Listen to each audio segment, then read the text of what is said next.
saludo a cada uno de ustedes. Estamos en el segmento de Jesús y la verdad presente. Y estamos gozosos que estén una vez más con nosotros. Eso es así. Nuevamente nosotros queremos dejarle entender que sigan compartiendo el segmento según estamos presentándolo semana tras semana. Ya ustedes conocen en las plataformas diferentes que tenemos y cualquiera de ellas bajo el título de Final de la Verdad Presente, y ahí pueden llegar y darle like comentario, suscribirse, todo eso. Todo eso que siempre se ha mencionado aquí semana tras semana. Una vez más, queremos iniciar esta sección con una oración. Así como estamos, vamos a orar. Señor eterno Padre, en esta hora gracias te damos una vez más por este día, Señor, que nos ha brindado, Señor, y a mí, así como estamos, Señor, estamos buscando la manera de escuchar una vez su voz, Señor.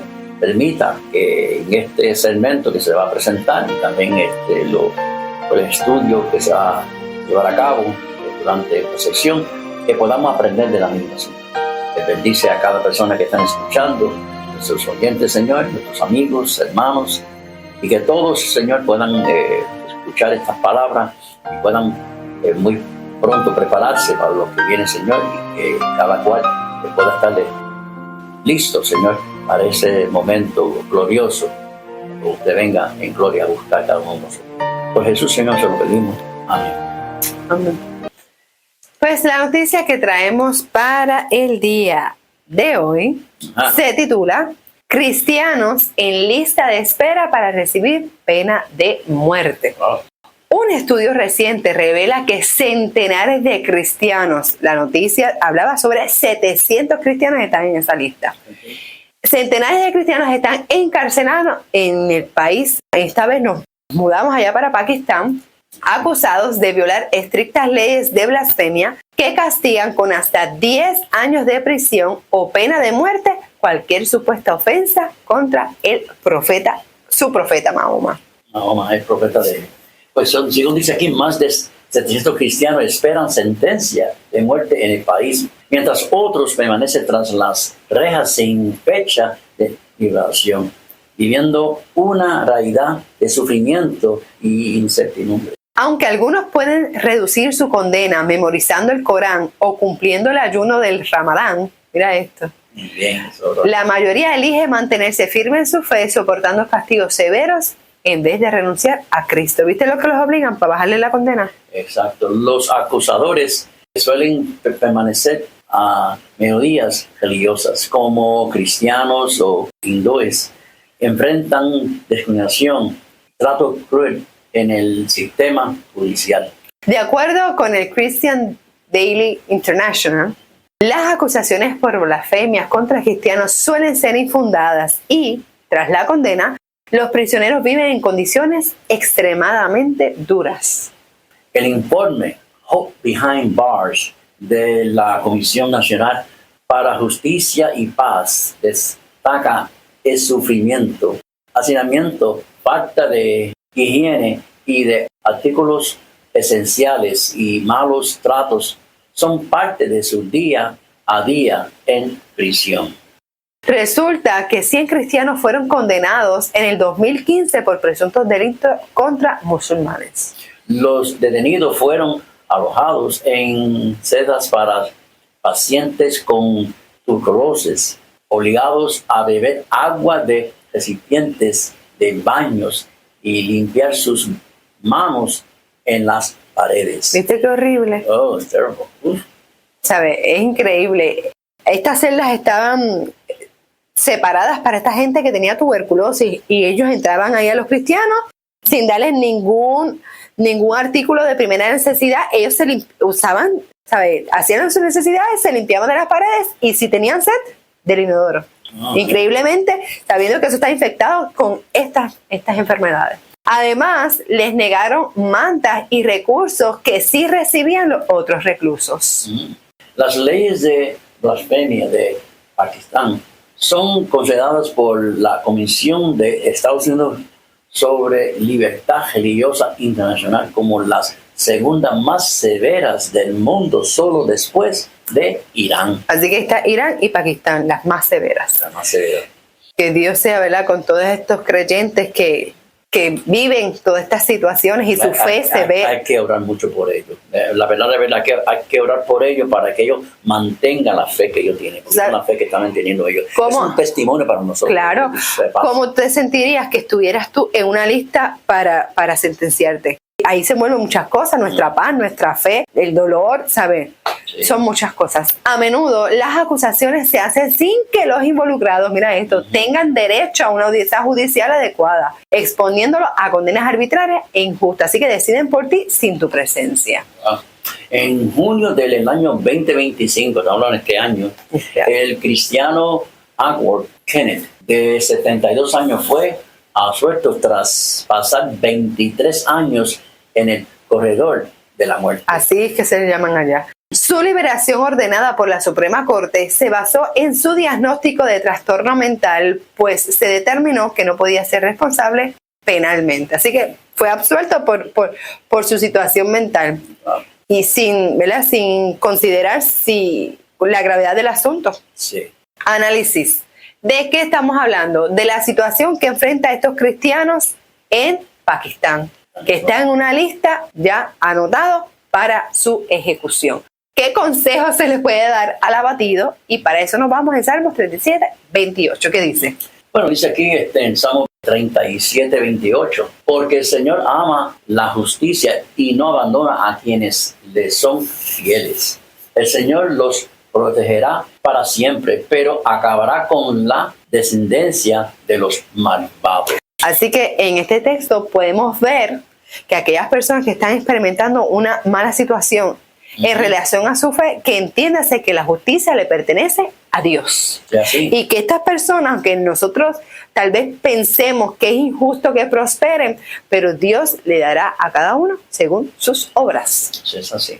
¿Qué ganan los justos? Y eso lo vamos a contestar leyendo el siguiente versículo que se encuentra en Proverbios 11:18 y dice: el malvado obtiene ganancias ilusorias, lo que acabamos de leer. Sí, el que siembra justicia asegura su ganancia. Que cuando leemos esto, oye, en la lección de esta semana, que entramos en las leyes, que dice ojo por ojo, el consejo que Dios da y que les volvió a explicar al pueblo es que si nos dan en una cachete, que hay que hacerle, ponerle el otro. Para que entendamos que la justicia le pertenece a Dios y que Dios quiere de nosotros, si somos criaturas suyas y los reconocemos como Dios, que también se vea en nosotros la humildad, la mansedumbre y todo este carácter que le pertenece al Creador. Eso es así. ¿Cómo surge la liberación? Muchos son las angustias de justo, pero el Señor lo liberará de todas ellas, según Salmos 34, 19. Mira, en una situación así que tal vez uno no quiera que su vida acabe, nuestra vida está en Dios. Y si es su voluntad que así sea para testimonio a otras personas, nuestra vida queda sellada de esa manera. No quiere, a veces pensamos, no, Dios, yo creo en Él, Dios va a hacer un milagro y no voy a morir. Pero es que solamente eso lo decide Dios, si nuestra vida culmina ahí con un propósito o prevalecerá con otro propósito. Lo importante de esto es que nos mantengamos fieles, porque cuando Él venga nos va a resucitar. Exacto. Y ahí es que viene la liberación que estamos hablando. Exacto. Eso es así. Otra pregunta. ¿Cuál es la pregunta para yo contestarla? ¿Qué recompensa tiene el justo? Y a eso nos trasladamos a Mateo 5:10, que dice: dichosos, que una persona dichosa es una persona bienaventurada, es una persona bendecida. Dichosos los perseguidos por causa de la justicia, que estamos presentando exactamente una noticia de esta índole, porque el reino de los cielos les pertenece. Exacto. Así que cuando decidimos por Cristo, tenemos esta confianza de que nosotros nos vamos a encontrar con Él en el reino de los cielos. Eso es así. En conclusión, la situación de los cristianos en Pakistán llama a la oración, que fue lo que yo dije ahorita, que estaba hablando sobre la oración. No tenemos que orar por estas personas, y ellos mismos están orando también, pero nosotros que estamos acá, que vamos a decir que vamos por decir, en tiempo de paz, porque estamos en paz todavía, en bonanza, tiempo extra. Pero hay lugares que no están así, y ese es uno de ellos. Claro que sí. Que no están así. Así que le animamos a permanecer juntos en oración por los cristianos perseguidos alrededor del mundo.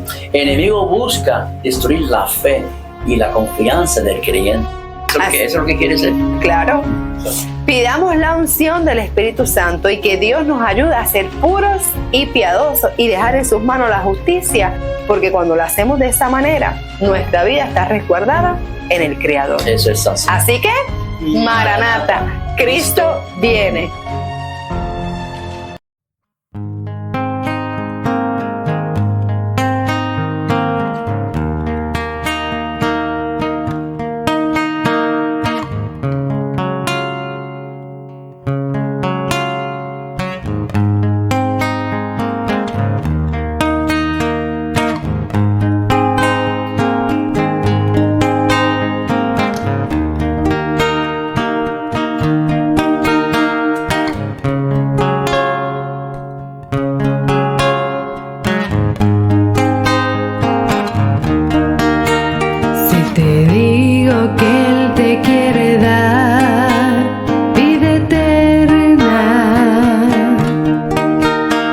Dispuesto a escuchar su voz y entregar tu vida. Si te digo que Él te quiere dar vida eterna y está dispuesto a escuchar su voz y entregar tu vida, Él te llena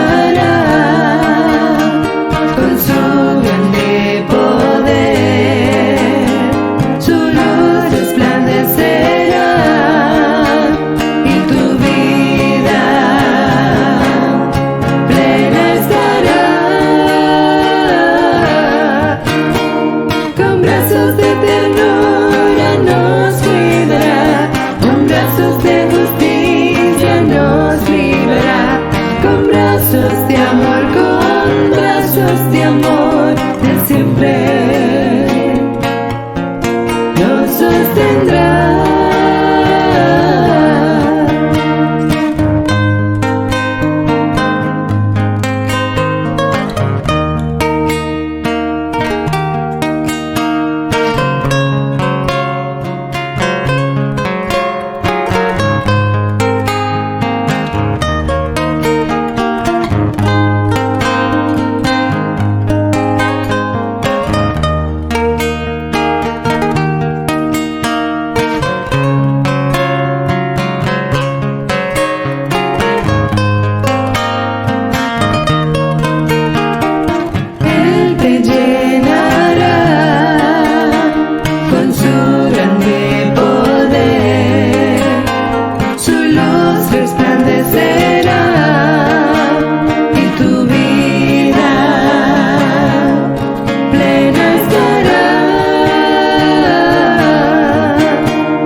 Poder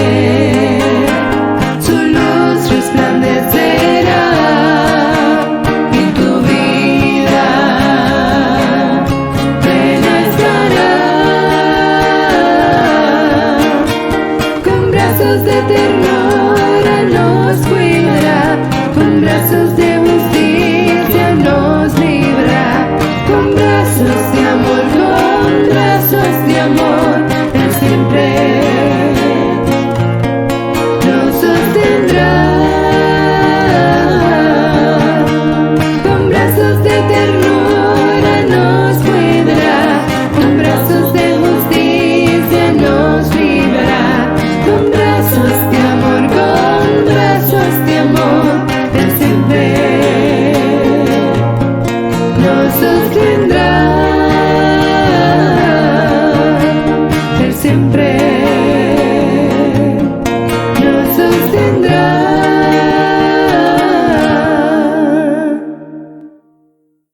Nos sostendrá.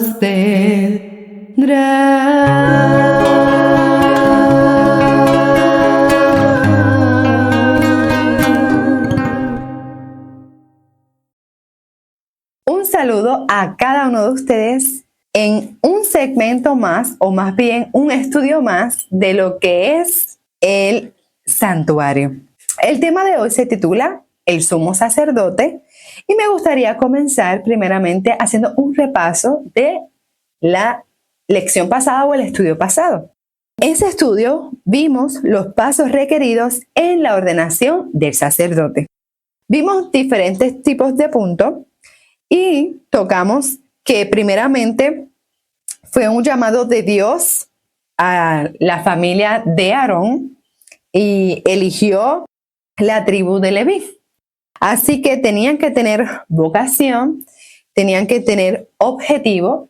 Sabemos que el rol del sumo sacerdote era ser intercesor entre Dios y el pueblo. Para que pudiera ejercer, tenían que llevar a cabo lo que era el lavamiento, era aceptar a Cristo. Sabemos que nos limpia de nuestra vida antigua. Así que ellos hacían este acto tanto simbólico como literal. También vimos el paso de revestimiento. Aquí vemos que ellos se visten de nuevas vestiduras que simbolizan un nuevo carácter gracias a la justicia de Cristo. También vimos el paso de ungimiento, el significado de la unción del Espíritu Santo, y en nosotros lo podemos ver como la parte activa en el plan de salvación. Y el último paso, que era la consagración, que nuestra devoción, nuestra gratitud y entrega total a Dios nos va a capacitar para llevar a cabo nuestro cometido. Importante mencionar que el creyente formará parte del rol de los sacerdotes y debemos completar cada uno de los requerimientos. Por lo tanto, Dios nos llama a dejar nuestra vida pasada y a tener una comunión con Él que nos ayudará a reflejar su carácter. El Espíritu Santo nos ayudará en el proceso de llegar a honrar a Dios y serle obediente, para estar con Él por toda una eternidad. Y también a trabajar junto a Él en la ganancia de almas, comunicándole su verdad y dando testimonio de su carácter. Por otra parte, también vimos que sin santidad nadie verá al Señor. Su pueblo es su representante en la tierra y debemos demostrar sus cualidades en nuestra vida. Por ejemplo, ayudando a necesitados, orar por las personas de nuestro alrededor y un sinnúmero de acciones que pueden complementar o más bien evidenciar en quién nosotros hemos creído. Nuestro carácter debe estar a la altura del Dios que servimos. También comparamos el sacerdocio levítico con el de Cristo, viendo que en Él tenemos perpetuidad, singularidad y carácter perfecto, representando de cierta forma el sacerdocio de Melquisedec al sacerdocio eterno de Cristo. Así que vimos cada uno de esos puntos en el pasado estudio, y por eso le alentamos a cada uno de ustedes que si está presente durante el tema de hoy, que se titula Nuestro Sumo Sacerdote, usted vaya al estudio pasado, que era la segunda parte de lo que era el sacerdocio. Así que antes de comenzar, vamos a hacerlo a través de una oración. Oramos.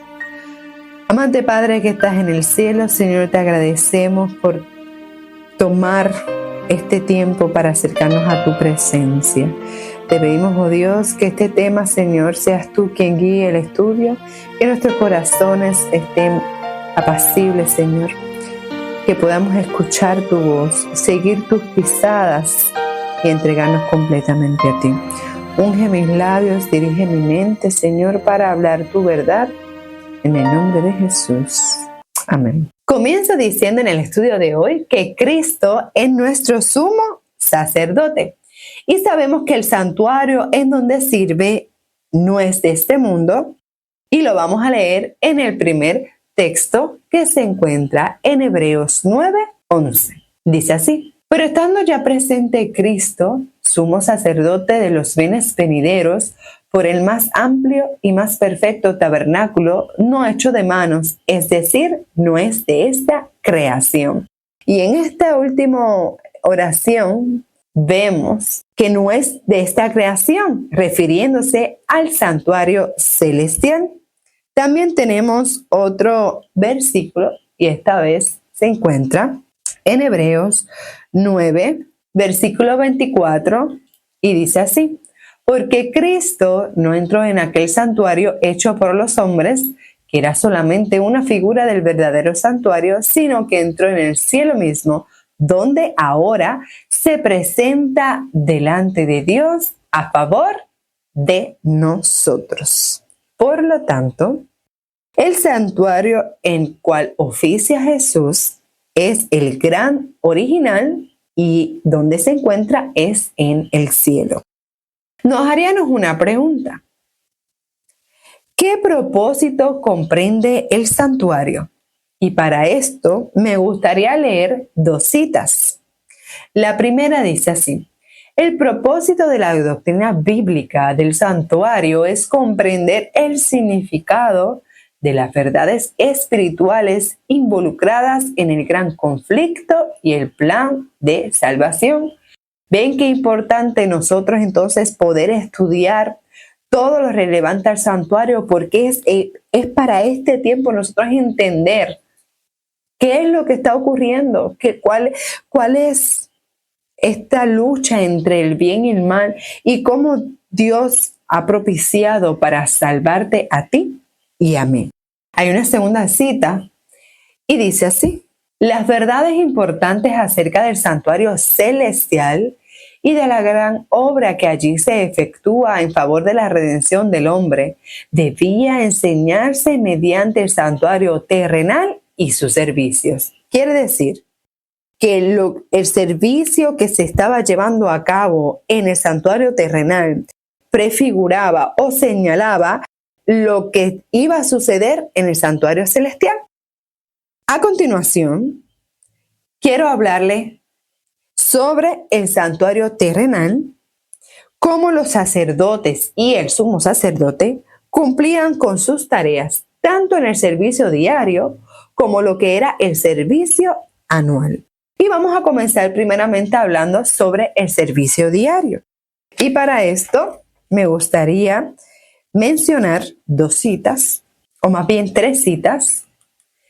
Y la primera se encuentra en Números 28:3, que les vamos a hablar un poquito más sobre qué consistía este servicio diario. Dice así: también les dirás, esta es la ofrenda quemada que presentaréis a Jehová, 2 corderos sin tacha de 1 año, cada día será el holocausto continuo. Así que en este versículo vemos que había que hacer este sacrificio de forma seguida, continua, diaria. Vamos a ver este otro versículo y este se encuentra en Levítico 6:12 y dice: el fuego del altar no deberá apagarse nunca. Vemos nuevamente donde cita que es continuo, sino que todos los días el sacerdote le echará leña, acomodará el holocausto sobre el fuego y quemará sobre el altar la gracia de los sacrificios de paz. Por último, leemos Levítico 24:2, donde dice: manda a los hijos de Israel que te traigan aceite puro de oliva para el alumbrado, para mantener las lámparas encendidas siempre. Así que vemos que esto se realizaba diariamente, en la mañana y en la tarde. Estos servicios estaban destinados a recordar al pueblo la venida del Redentor, y no tan solo eso, sino también el plan de salvación de Dios a través del sacrificio de Jesús. porque ya hemos visto en los estudios anteriores lo que significaba el altar del holocausto y a qué representaba o simbolizaba el sacrificio realizado allí. Ahora bien, en el servicio diario habían dos componentes. El componente número 1 era el cuidado del candelero. Cada mañana y tarde, el sumo sacerdote cuidaba el candelero de oro en el lugar santo, cortando sus mechas y renovando el aceite. También había lo que era el sacrificio del holocausto, que se realizaban sacrificios personales por los pecados en el altar del holocausto que se encontraba en el atrio. Entonces, en Hebreos 9 nos habla del acceso a la presencia de Dios por medio del sacrificio perfecto de Cristo. Así que es necesario dos cosas. Número 1, la mediación de Cristo siendo única e insustituible, y para eso vamos a ir a 1 Timoteo 2:5, donde dice: porque hay un solo Dios y un solo mediador entre Dios y los hombres, Jesucristo hombre. Así que era necesario el que hubiera ese intercesor para que nosotros pudiéramos abarcarnos de la justicia que se nos provee a causa de él y nosotros poder reivindicarnos o acercarnos a nuestro Padre. Hay otra cita y se encuentra en Juan 14:6 que dice: yo soy el camino, la verdad y la vida, contestó Jesús. Nadie llega al Padre sino por mí.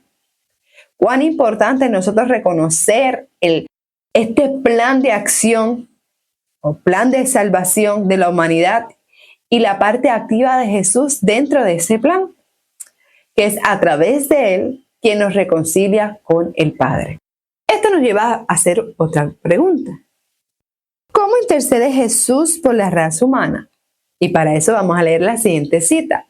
Dice: como nuestro mediador, Cristo trabaja incesantemente, sea que lo acepten o no, obra incesantemente a favor de ellos. Se refiere a la humanidad, al mundo, al pecador.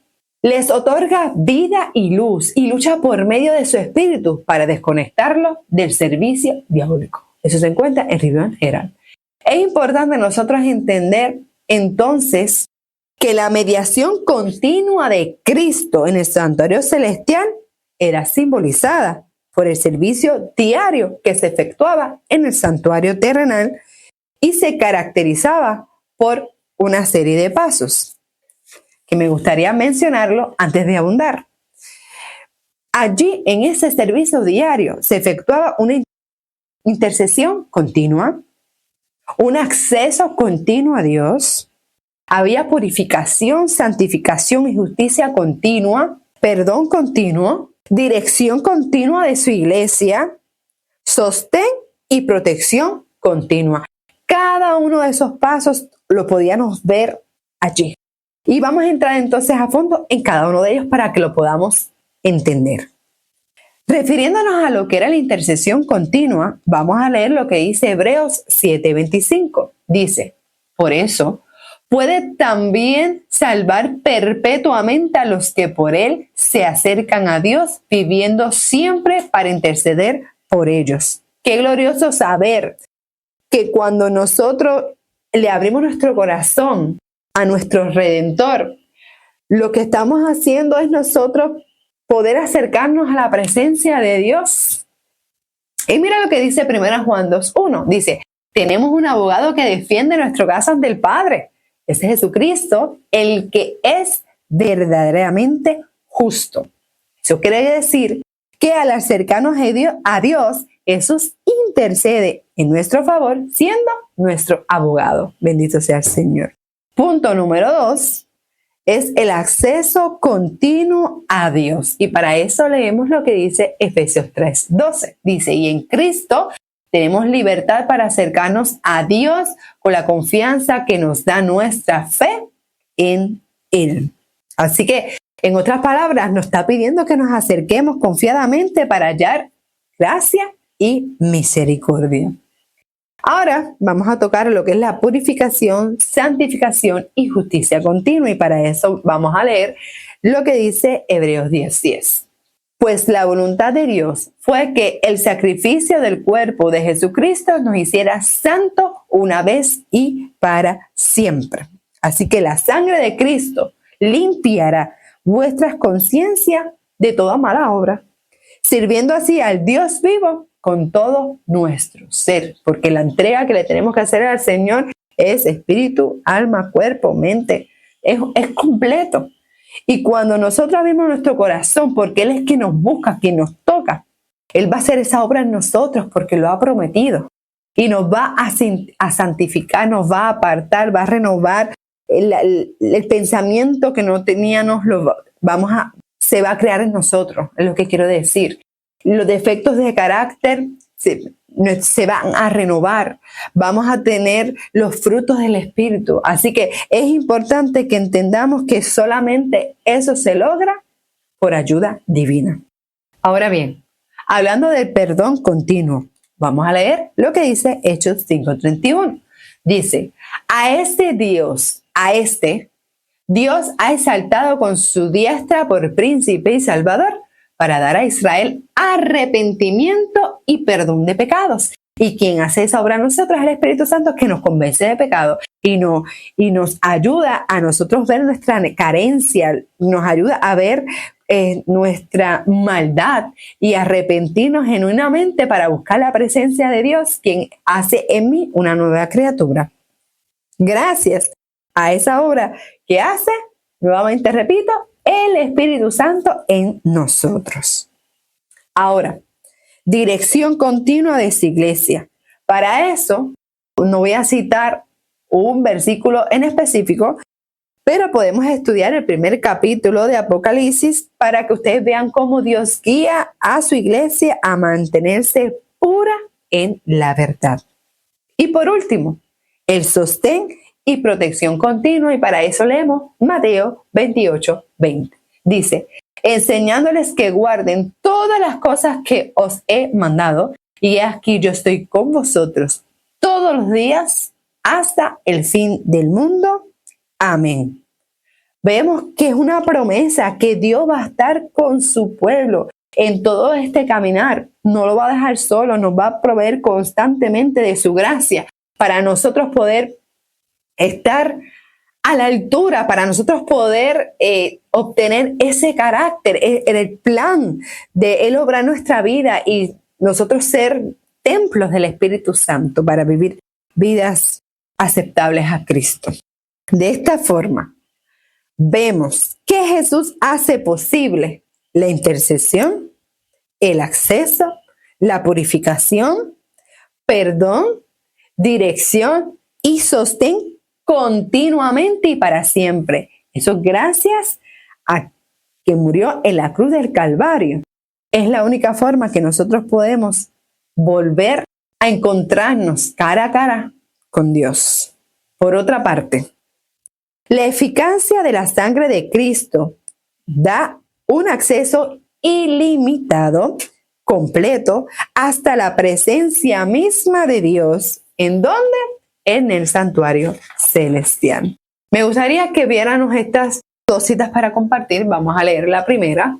Dice, Cristo se entregó a sí mismo para ser nuestro sustituto y nuestra seguridad y no descuida a nadie. Él no podría ver a los seres humanos expuestos a la ruina eterna sin derramar su alma hasta la muerte por ellos. Y considerará con amor y compasión a toda alma que comprenda que no puede salvarse a sí misma. Y hago un paréntesis en esta cita. Yo no sé si ustedes lo han comprendido o lo han analizado, porque cuando nosotros tomamos tal vez la justicia en nuestras manos o confiamos en nosotros mismos, vamos a caer una y otra vez hasta que comprendamos que es con la ayuda celestial que nos provee a través de su gracia que nosotros podemos ser obedientes, que podemos ser una nueva criatura, que podemos llegar a ser semejante a nuestro Dios. Continúa la cita diciendo, no mirará a ningún suplicante tembloroso sin levantarlo, el que mediante su propia expiación proveyó para el hombre un caudal infinito de poder moral, no dejará emplear ese poder en nuestro favor. Sabemos que hay una lucha entre el bien y el mal y es todo a base de la ley moral. Él, por amor a nosotros, nos da una guía que es a través de sus mandamientos, porque quiere estar cerca de sus hijos, porque quiere que usted sea feliz. Y a veces no comprendemos eso tan importante. ¿Cuánto Dios nos ama? La segunda cita la voy a leer y dice, y así como en la antigüedad los pecados del pueblo eran puestos por fe sobre la víctima ofrecida y por la sangre de ésta se transfería figuradamente al santuario terrenal, así también en el nuevo pacto los pecados de los que se arrepienten son puestos por fe sobre Cristo y transferidos de hecho, ¿en dónde? Al santuario celestial. Por eso es tan importante nosotros entender cómo era la administración del santuario terrenal, porque ahora mismo se está efectuando todo en vez del terrenal que vimos, que es lo que estamos estudiando, está sucediendo ahora mismo en el santuario celestial. La obra de Cristo se realiza entonces, número 1, por justificación, que se nos atribuye a nosotros, y número 2, por santificación, que trabaja en nosotros. En la Biblia se nos habla claramente cómo los israelitas recibían perdón continuo, pero sus pecados contaminaban el santuario por la transferencia que se hacía de la sangre de sacrificio. ¿Qué ocurre entonces en el santuario celestial? Una buena pregunta. Entonces, esto me hace a mí pensar, o más bien, entrar en la segunda fase del estudio de hoy, que es acerca del servicio anual. Y para eso vamos a leer lo que dice Levítico 23:27. A los 10 días de este séptimo mes será el día de expiación. Tendréis santa convocación, afligiréis vuestras almas y presentaréis una ofrenda quemada a Jehová. Hay otra lectura que me gustaría hablarles y es el número 29:7, donde dice nuevamente, en el 10 de ese mes séptimo tendréis santa convocación, y mira qué importante, que era la actitud que debía asumir el pueblo, y afligiréis vuestras almas, ninguna obra haréis. Así que se llevaba a cabo en el día de expiación, que los judíos celebran esta fiesta como Yom Kippur. Es un símbolo y una anticipación de la segunda fase del ministerio de Cristo en el santuario celestial, como menciona tanto Hebreos 9 como Levíticos 16. Quiere decir que esta segunda fase no discontinúa la primera. Los aspectos del servicio anual se relacionaban con la purificación del santuario, con el juicio, la extirpación del pecado, la vindicación de Dios y el sellamiento de los redimidos. Y para eso vamos a leer varios textos bíblicos para ver cada uno de estos puntos en la palabra de Dios. En Daniel 8:14 dice, y él dijo, hasta 2300 tardes y mañana, luego el santuario será purificado. Así que está hablando sobre la profecía que indicaba cómo Jesús iba a pasar del lugar santo al lugar santísimo. También vamos a mencionar lo que dice Apocalipsis 11:18. Dice así, las naciones se airaron y tu ira ha venido, el tiempo de juzgar a los muertos, de dar el galardón a tus siervos los profetas, a los santos y a los que temen tu nombre, a los pequeños y a los grandes, y destruir a los que destruyen la tierra. ¿De qué está hablando este versículo? Pues está hablando sobre el juicio. Y es bien importante que volvamos a recalcar. Dice, para darle el galardón a quienes, a los siervos de Dios, a sus santos, los que temen su nombre, no importante si son pequeños o grandes. ¿Ok? Así que llegó el tiempo de juzgar. Y cuando preguntamos, ¿y cuándo será? ¿Realmente estamos en ese periodo? ¿O cuándo ocurrió? Que nos podíamos preguntar ese detalle. Pues quiero decirle que eso ocurrió el 22 de octubre de 1844. Y eso está basado en el capítulo 8 y 9 de Daniel. Vamos a leer otro texto, que es Apocalipsis 7:3, donde dice, diciendo, no hagáis daño a la tierra, ni al mar, ni a los árboles, hasta que hayamos sellado en sus frentes a los siervos de nuestro Dios. Aquí habla entonces sobre el sellamiento, que primero se le hace un llamado al mundo entero a través de sus fieles que salgan de Babilonia para que no sean partícipes de las abominaciones. Y entra en los que fueron leales a Dios. A los que no son este grupo, los que fueron leales, van a recibir un sello en la frente y serán sellados. Entonces, me gustaría entonces leer, o más bien explicarle, cuál entonces era el propósito del día de la expiación. Y en ese día habían 3 puntos importantes que sucedían como parte de, y era, número 1, la reconciliación y expiación ante Jehová. Número 2, se debía en ese día afligir o humillar el alma y ofrecer una ofrenda encendida, y no se debía realizar ningún tipo de trabajo en ese día porque era santa convocación, ¿ok? Era como si fuera el Shabbat, el sábado. Entonces, ¿qué? Que ahí enlazo, ¿verdad? Aquí estoy enlazando a lo que estaba hablando anteriormente de lo que era el juicio, el sellamiento. Nos podemos hacer una pregunta. ¿Qué ahora mismo, aquí, en el año 2025, qué está ocurriendo en el cielo, en el santuario celestial? Pues quiero decirles que se está llevando a cabo la obra de expiación. ¿Qué es eso? ¿Qué es la obra de expiación? Es un análisis de los registros de los cielos, donde a los justos se le borrará sus pecados por la sangre de Cristo. Cuán importante fue el sacrificio entonces de Jesús en la cruz del Calvario. Y para esto vamos a leer Hebreos 9, 22 y 23. Y dice así. Y casi todo, y bueno, este versículo es San Pablo que lo declara, el apóstol Pablo, dice, y casi todo es purificado según la ley, con sangre, y sin derramamiento de sangre no se hace remisión. Fue pues necesario que las figuras de las cosas celestiales fuesen purificadas así, pero las cosas celestiales mismas con mejores sacrificios que esto, entendiéndose que lo que se efectuaba en el santuario terrenal prefiguraba lo que sucedía en el santuario celestial. Por lo tanto, el ceremonial del día de la expiación incluía una obra de purificación. Mediante la aspersión de sangre, el sumo sacerdote limpiará y santificará el santuario de las inmundicias de los hijos de Israel. Y miren esta cita. Dice así, no olvidemos que cada persona será sometida a una prueba de lealtad a Dios y el mundo entero tendrá que pronunciarse. Todo el planeta Tierra va a conocer la verdad y va a tener que tomar una decisión. Pero para eso el pueblo de Dios se está preparando ahora.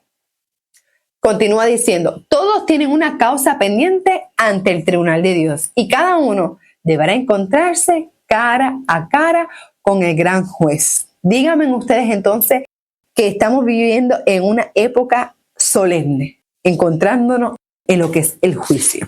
¿Qué le ocurría entonces a aquella persona que no se afligía? Vamos a ver lo que nos dice Levítico 23:29. Dice, toda persona que no ayune en este día será eliminada de su pueblo. La persona que no confesaba ni abandonaba el pecado se hacía pasible del castigo y era cortada de su pueblo. Así que era un día solemne donde se decidía la permanencia con Dios o su separación de Él. Y vamos entonces a leer otra cita. Dice, en la obra del juicio divino se debe señalar la existencia de libros que registran nuestra vida exactamente delineadas como una fotografía sobre la placa del fotógrafo. Y no solamente somos tenidos por responsables por lo que hemos hecho, sino por lo que dejamos de hacer. Cuando leemos esta cita, uno dice, wow, a veces dejamos de hacer esto y lo otro para no involucrarnos y a veces desconocemos que eso también se va a traer a juicio. ¿Qué texto bíblico habla del libro en relación al juicio? Porque aquí en esta cita dice de la existencia del libro, así que vamos a ver qué texto hablan sobre este libro. Dice Daniel 7:10. Un río de fuego procedía y salía delante de él. Miles de miles lo servían y millones de millones estaban delante de él. El juez se sentó y aquí van y los libros fueron abiertos. ¿Ok? Vamos a ver lo que dice Daniel 12:1. También lo menciona, dice, en aquel tiempo se levantará Miguel, el gran príncipe que está de parte de los hijos de tu pueblo. Será tiempo de angustia, cual nunca fue desde que hubo gente hasta entonces. Pero en aquel tiempo será libertado tu pueblo, todos los que se hayan inscritos en el libro. Nuevamente lo menciona. Y por último tenemos esta cita de Apocalipsis 20:12, donde dice, y vi los muertos, grandes y pequeños, de pie ante Dios. Los libros fueron abiertos y otro libro fue abierto, el cual es el libro de la vida. Y fueron juzgados los muertos por las cosas que estaban escritas en los libros según sus obras. ¿Qué ocurre durante este juicio? Porque ya sabemos que hay evidencia bíblica que existe en el libro de las memorias, aquí dice el libro de la vida. Y nos gustaría saber ¿qué entonces pasa durante este periodo? ¿Qué ocurre durante el juicio? Pues, número 1, los pecados son perdonados. Y para eso leemos 1 de Juan 1:8-9 y dice, si decimos que no tenemos pecado, nos engañamos a nosotros mismos y la verdad no está en nosotros.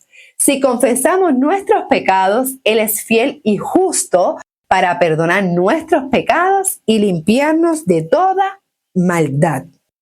Otro punto que también se toca en lo que es el juicio es el registro de pecado que queda en el santuario hasta el día cuando la culpabilidad recaiga sobre quien la originó. Y vamos a leer entonces lo que dice Apocalipsis 20:10 y dice, y el diablo que los engañaba fue lanzado en el lago de fuego y azufre donde estaba la bestia y el falso profeta, y serán atormentados día y noche por los siglos de los siglos. Aquí entendiéndose entonces claramente que el culpable es el enemigo. Por lo tanto, se vindica Dios ante la hueste angelical y también ante el universo al demostrar su carácter de amor en contraste con las acusaciones perversas del enemigo de las almas. Por lo que la extirpación final del pecado se eliminará tanto de la vida del creyente como de todo el universo. Y miren lo que dice Apocalipsis 21:4, dice, enjugará Dios toda lágrima de los ojos de ellos y ya no habrá más muerte, ni habrá más llanto, ni clamor, ni dolor, porque las primeras cosas ya pasaron. Qué bendición nosotros tener esa misericordia de Dios presente en nuestra vida. Y me hace recordar, o más bien decir, que pronto llegará el momento cuando el universo habrá visto la naturaleza y los resultados del pecado. Y esto que yo estoy leyendo, esto es una cita que se encuentra en el conflicto de los siglos. Dice que no tan solo es ese momento que será motivo de lo que vamos a presenciar, sino que va a ser una destrucción completa del pecado, que en un principio hubiera atemorizado a los ángeles y deshonrado a Dios. Justificará entonces el amor de Dios y establecerá su gloria ante un universo de seres que se deleitarán en hacer, ¿qué cosa?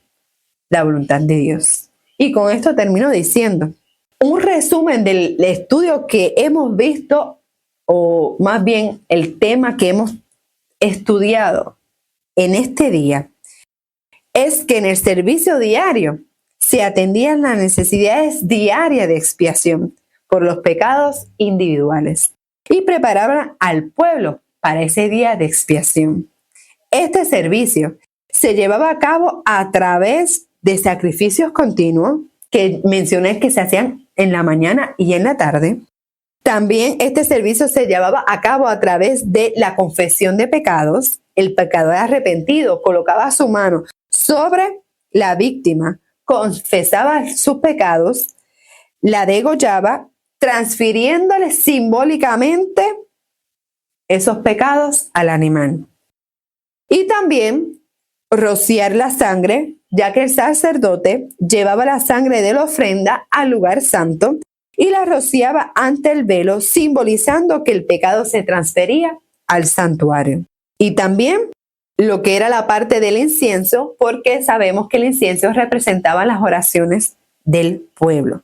Ahora, todo eso conllevaba lo que fue el servicio o lo que era el servicio diario. En cuanto a lo que era el servicio anual, en resumen, podemos decir que los pecados acumulados se eliminaban a través de rociar la sangre de un macho cabrío en el lugar santísimo.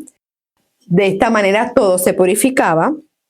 Número 2, a través de lo que era el chivo expiatorio, porque se hacía un suerte y se enviaba al desierto a otro macho cabrío con todos los pecados del santuario. Este macho cabrío representaba a Satanás. En cambio, el macho cabrío que se elegía para hacer el sacrificio, ese representaba a Cristo. Hoy día, Jesús es nuestro sumo sacerdote y está relacionando, o más bien está realizando la expiación por los pecados, por lo que nos encontramos durante el juicio investigador y nos preparamos para la segunda venida de Cristo. Ese es el momento actual de la historia de este mundo. Es importante que nosotros entendamos el tiempo solemne que estamos viviendo, porque ahora mismo está oficiando Jesús en el cielo, llevando a cabo lo que es este juicio investigador, que es el que se realiza previo a la segunda venida. Por eso es un llamado a nosotros estudiar este tema tan importante para este tiempo y que con la ayuda de Dios nos haga despertar y tomar una parte activa en este plan de salvación para estar listos, para estar ante su presencia. Y no quiero que concluya este estudio aquí, sino que le hago una invitación para que nuevamente estén con nosotros la próxima semana, que vamos a hablar sobre las ofrendas y su significado. Y eso usted no se lo puede perder. Así que es importante que nos apoye y que sigamos estudiando y que por la gracia de Dios siga trabajando en nuestra vida para nosotros poder estar listos y nosotros poder devolverle al Señor todo lo que ha hecho por nosotros. Así que vamos a concluir con una oración. Oramos. Amante Padre que estás en el cielo, nuevamente te agradecemos, oh Dios, porque en este plan, porque a través del oficio del santuario celestial vemos, Señor, cómo nos ama y cuánto estás presto, Señor, para ayudarnos. Ayúdanos, Señor, a poder estar ante su presencia. Ayúdanos a compartir este mensaje y vivir a la altura, Señor, de tu verdad. Guíanos siempre. Confiamos, Señor, en ti, en el nombre de Jesús. Amén. Hasta la próxima.